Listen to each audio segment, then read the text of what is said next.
Hello. I got one of the OG West Coast IPAs, you might say. Bear Republic Racer 5. A lot of people probably haven't had this in a long time. Some younger people maybe never had it. Doesn't seem like it's moves that fast on the East Coast, but they do ship it here. I don't think they ship many other Bear Republic beers anymore, though. But I was happy to get some cans that were exactly a month old. So it should be in good shape.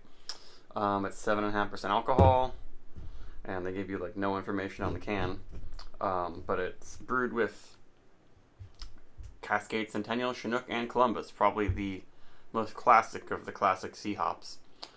And yeah, it comes way back from the time when brewers liked to do an IBU level that was 10 times the ABV. So this is 7.5% ABV, 75 IBUs. And I feel like I think I had some of this almost 3 years ago for the first time in years and years. And I was like, oh, that's pretty darn good. And I've been kind of looking out for fresh cans, and I found some. And they're not too expensive. When I was looking up the hop varieties in this on their website, ooh, this glass is not clean. I saw that you can order, from the brewery, you can still order 22-ounce bombers of this for $5 each. Not a bad deal, actually. And my dishwasher is not doing a great job lately, but as you can see, it's pretty pale. A lot of West Coast IPAs have a little bit more color. Maybe not too much more. This uses white wheat malt and crystal, but it seems like they probably don't use too much crystal. When they listed the malts, the wheat came before the crystal malt in the listing, so I assume that means that more wheat is in this. And the head would probably look a little better if I didn't have all these big bubbles from having a dirty bottom. See that all those bubbles sticking to the bottom means that the bottom of this glass is not super clean. I didn't rinse it, but it's hard, sometimes. So there's the beer. And it smells like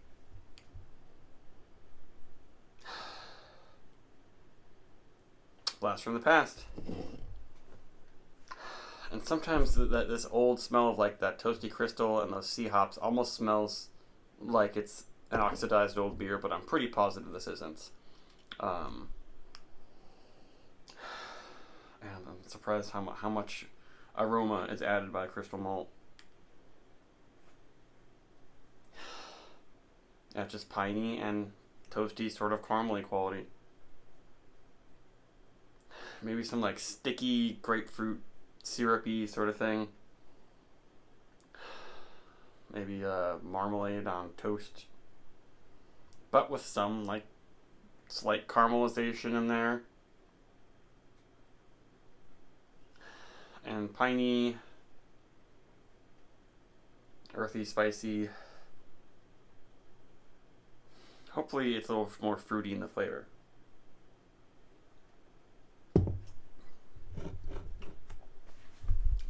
It is.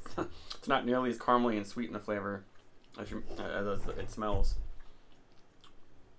And it's not a wallop of bitterness. 75 IBUs is not too much by old-fashioned West Coast standards. At least I'm not perceiving that much bitterness.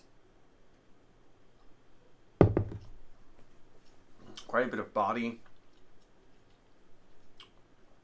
The finish is just dry. Oh, it's got some sweetness in there. Yeah, I feel like the marmalade on toast flavor is mainly what I'm getting, especially once you start drinking it.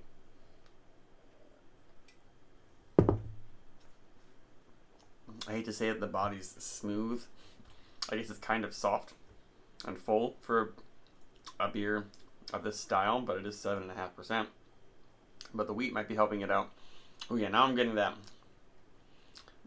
a bitterness that's kind of piling on top of each other. It's not like it's going away. That's the one thing about these beers, that I feel like the stickiness of the hops and the caramely malt that just lingers with this bitterness that just piles up, and that's what got me to stop drinking IPAs like 10 years ago, and I was just like, I was sick of all that bitterness, couldn't handle it anymore.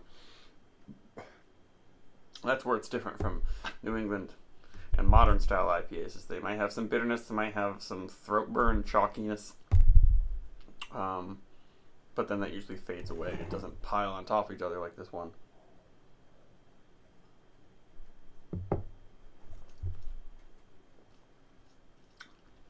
Still pretty palatable, and it's fun to have this kind of bitterness sometimes. And it's way better than this variety pack I got from Sierra Nevada. It might be interesting to try this next to like Torpedo, because the Sierra Nevada Torpedo, their IPAs, a lot of them, their classic IPAs are really, really dark. You can see this one is quite pale. This looks like, I don't know, Harpoon IPA or Boston Lager maybe.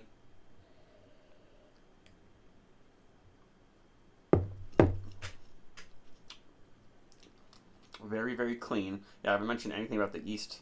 The yeast might just be helping bring out some of the citrusy qualities, but it's not explosively citrusy. Maybe people thought that 20 years ago. This review is going a little long. Do I have anything more interesting to say? Let's see. I think this is the sort of thing you want to have with if you're going to have it with food, have it with like intense flavors.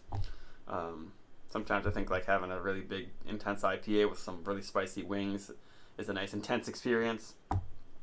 That way you'll get fucked up on spiciness and alcohol really quickly. If you chug a can of this, you're going to feel it.